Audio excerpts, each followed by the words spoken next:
have yet to hear words from the grapevine. Arnie George. Kuya, nandito sa aking tabi ang pagkaganda-gandang Miss Betchan Sago at pagkagwapo-gwapong Joe Handsome Boy Castillo del Jr. Kayo na pa. Hindi naman yung mga palakpak. Pero kuya, bakit kayo parehas ng kulay ni Kong Erin? Hindi, eto, Pinag-usapan ba yan yan? ang tandem Two ngayon. straight days Okay, na. Good morning sa inyo, ha? Si Jokas na nakasapatos na ngayon. At saka, Hindi pa rin kuya, hindi pa rin. Hindi pa rin ba? Nakakabana pa rin, nakakabana. tsaka, Para kayong kambal ni Kong Erin. Black pants and ano ba yan? Two Green? straight days. hindi naman ano. Kasi Attorney George Beth and Jokas, ayan ang pagpapahiwatig ng aming tandem. So Diba? anong itatawag nyo sa inyong Nagsasabing, ayan ang ano, Danen. tandem? Razon Tanya. Daner ba? Danerin? Parang pwede nga na, ano? Danerin, hindi maganda ang ano, parang margarine din ang pero ikaw na tatanungin ko, Tony George, nakita mo, nung una sabi mo, hindi ka naniniwala na nanggagaling sa kampo ng LP, yung mga bumabakbak Senator Grace Poe.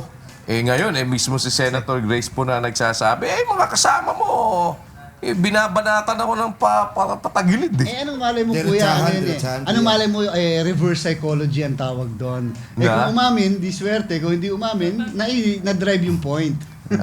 At least nagsalita na, di ba? Na, merong bumabanat sa... Hindi, pero hindi naman sasabihin ni Senator Grace Poe yun. Correct. Kung wala siyang alam na may bumabanat sa kanya ng pabaliwa, di ba? Sa kanila daw nanggaling At, na siya ay mapakla. ni Diretsong Kuya. akusasyon, kuya. No? Ibig sabihin, may alam si Senator Grace Poe. Oo. Na ika nga, nakapag-confirm sa kanya. Oo. Otherwise, she will not directly say it, ika nga, in Mars face. Pero si Atty. George na nag-confirm sa kanya nun eh.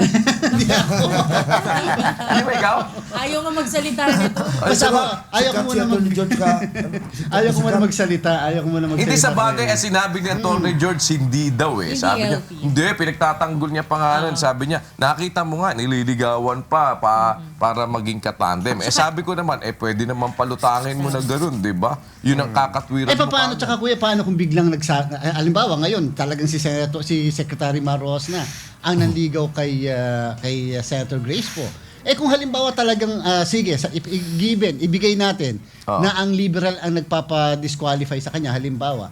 Paano kung biglang pumayag si Senator Grace Poe na Vice President? Ibig sabihin, Pwede naman nila bawiin yun eh. pero at least sinira mo na yung kinukuha mong Vice President. Hindi, hindi naman yun ang mahalaga sa kanila. Mahalaga sa kanila yung presidente. At huwag maging kalaban yung alam nilang medyo may tukulog sila. Pero siyempre kinukuha nila yung Vice President na maaaring sa palagay nila makakapag-deliver ng boto. Tama makakapag-deliver naman ng boto sa kanya eh. Kung hindi naman talaga ang what he cares is manalo yung vice presidente. Ang what he cares about is manalo siya bilang presidente. Pero kuya, ako meron akong isang analysis lang. Tingnan niyo lang kung ano hindi ko alam kung ano nangyari sa usapan nila ni Secretary Mar at saka ni Ayun naman Senator hindi ako Grace. naniniwala, hindi mo alam. Hindi, pero tingnan niyo na lang ha. We can now easily conclude Pupunta ang Pangulo at saka si Secretary Mar at diniklara na ito ay Robredo Day doon sa Naga. Di ba? And incidentally, ngayong araw na ito, ang araw din ng pagkamatay ni FPJ. Di ba? Birthday. So, di ba? Pero at the same time, doon sila pupunta kay Robredo. Ano ibig sabihin? Mukhang nag-shift na ng attention mula kay Hindi mo naman pwedeng sabihin ganon kasi may mga prior commitments yan eh. Kung doon ka naka-schedule talaga, ang mahirap, kita mo ang dami mo talagang pwedeng pagpili. Tiga mo ngayong araw na to, ikikremate din si ex-Senator Butch Aquino. Di ba? Parang, syempre, tsuhin ni Presidente yun. Tama. What I'm saying is, make schedule kasi yan. Naka-schedule na ganon, marami naman maapektuhan, parang kailangan ituloy na natin yung ganito. Di ba? So, pero parang, kita mo, kung ako naman, of course, hindi ko pwedeng pakialaman yung schedule ng Pangulo. Kung ako naman, mas uunahin ko munang pumunta dito sa aking tiyuhin. Di ba? Siyempre, of course, a matter of priority yan. At saka sabi nga, exactly. Naka-schedule yan parang doon sa Mama sa Pano before, naka-schedule bakit naman tayo pupunta? So, siguro nga, baka mali-mali lang yung ating mga hinala, kuya. But at the same time, patuloy pa rin. Mukhang lahat ngayon ng mga posibleng tatakbo.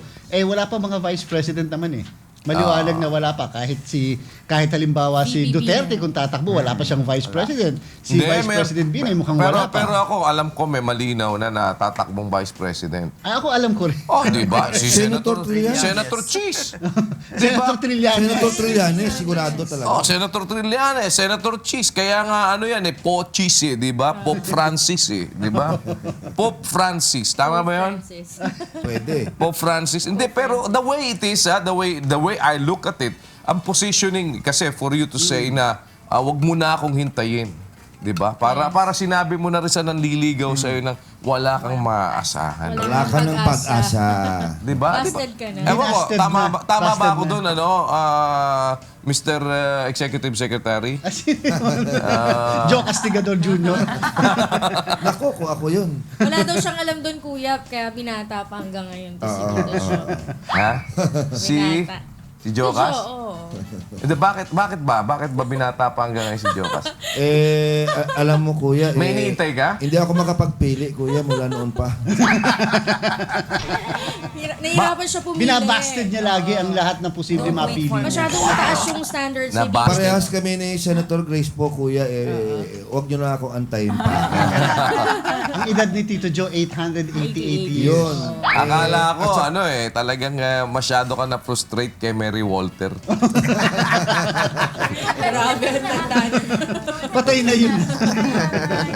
Pero kuya, Sa Walter March siguro, kuya, pwede pa. pero kuya talaga pinaparating natin yung ating pakikiramay sa mga condolences. naiwan sa Sa pamilya ni Senator Boots Aquino. Lalo-lalo na sa ating kasamahan dito sa UNTV, si Binibining Jackie Kay Tita Aquino. Jackie. Yes, of course. Kahapon nga, right away, tinext ko kagad si Jackie. And and she was very, parang, ano naman siya. Tanggap niya na, kuya. Na tinawagan niya kagad ako right after she received my text. She called me up. Kasi ayoko sana din siyang tawagan. But when that's why I texted her only. So, tapos tinawagan niya ako. At least nakausap ko siya right away. She was on her way back here in Manila dahil nanggaling siya sa Tarlac. So, Speaking of the president, pumunta pala si Yes. Pangulo Kagabi, kagabi. pumunta siya. okay, sa okay. Cardinal. At nakapunta naman ang presidente. Siyempre, di ba? Tsaka kuya, tayo ay humahanga, lalo-lalo na sa pamilya ni Boots Aquino. Dahil at least they remain as simple as before. At the same time, kita niyo naman lumayo sila sa public life. Naging private sila. Si Miss Jackie nga, diba, dito sa atin, pinahiran yung kanyang talent dito sa atin. And at the same time, hindi sila nakialam sa politika. Yun naman yung mabibilib ka sa Tsaka kanila. hindi mo sila makita na parang nakiasaw-saw dun sa mga iba-ibang affairs or medyo parang nakiride dahil presidente na ngayon yung kanilang even Jackie nakita mo naman.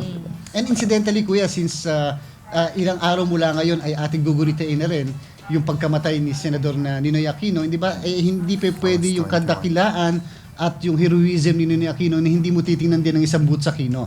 Oo. Sapagkat lalong-lalo na yung August 21 movement na siya mismo ang nanguna dyan. At siyempre yung paglaban nung panahon na si Ninoy Aquino ay nasa labas, ang Boots Aquino, kumbaga sa buhay ni Jose Rizal, siya yung kapatid ni Jose Rizal. And up to the last moment nga, ayaw daw ni former Senator Boots Aquino ng wake na Yes. Kaya Cremate later na. ay meron ng i-cremate na yata kagad. After Oo, mass. cremation. Ng umaga, may mas Sa pagkatapos. 7, tapos cremation na mamaya. Marami talaga, kuya, ang mga nangyayaring mga mga malalaking events pag August. So siguro baka may mangyari pa. Basta within the month of August, kuya, may nangyayari palagi na earth-shaking. Well, tingnan natin kung pagdating ng September, doon pa lang magkakaalaman Executive Secretary, Ibig ko sabihin, kuya, di ba si Ninoy Aquino binaril August 21. 21, oo. Si Fernando Po Jr., birthday niya siyempre August. Tapos may mga ibang tao pa dyan, hindi mo lang alam, August din ang mga birthday nila. So talagang ang August, kuya, yan? Always buwan yan ng... August, birthday ni Kong Erin. Oo. Ay, Diba? si Attorney George at si Tito Joy. Si Tito Ayun, Joy, ng birthday ni Tito birthday. Yun Joy. ang ibig sabihin namin. Birthday din nila. Yun yung sinasabi ni Tito Joe. Yan ang sinasabi namin. Diba? Oh. At saka kuya, para lang din alam ng sambayan lang. Actually, itong ginawa na pagpa-file kahapon, kay Senador Grace Poe, di ba, pinailan uli siya sa COMELEC. Hindi po yung disqualification. Yung po ay isang election offense. Kinaklarify lang natin dahil sa mga dyaryo kasi, nakalathala, yung front page pa, DQ filed against Grace Poe. Hindi po yung DQ, yung po yung election offense. Bawal na po mag-file ng disqualification sa COMELEC kapag Tapos ito ay na. naproklama na. Parang ang election offense niya doon ay parang sinasabing niloko May niya. misrepresentation daw. Oo, niloko niya yung sambayanan at ang COMELEC dahil hindi niya sinabi ang totoo. Tama yun. At wag di magugulat yung sambayanan na siyempre sa mga susunod na araw, panigurado na may ipapile na criminal case for falsification din at saka perjury. Ayan, falsification of public documents at saka Perjury. pagsisinungaling. Correct. Criminal case na yan. Well, you're about to say something about August? 21 also, yung bombing ng Plaza Miranda. Yun. Correct. Kaya Kalimutan napakadaming mga pangyayari sa August na ito. Nakakatakot. At saka yung yung pinakamatinding coup attempt against kay then President Cory Aquino, August din yun. Nako, baka ang August na ito ay hindi matapos ng walang mangyayaring ano. Pero kuya, Sana wag masama, kuya. Kuya, Sana wag. siyempre doon naman sa mga pumapasok ng paaralan at saka sa mga opisina, tatandaan natin, August 19 walang pasok, August 20 walang pasok. So ipit Quezon City din. yung 20, kaya yung 20, dito sa Quezon City yung 20, pwede nyo nang i-leave. Para Teka, pati Sabado at Linggo wala na kayong pasok.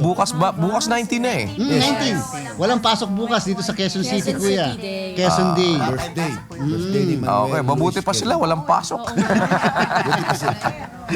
Sige, ay kami makikihuntahan sa inyo hanggang mamaya. Attorney George, Beth, and ang isa pang alamat, si Joe Castigador. Yun Oo. ang sinasabi natin. Kami mamaya babalik sa inyo, ha? Salamat. Maraming salamat po. Okay, abangan nyo ho yan, huntahan nila.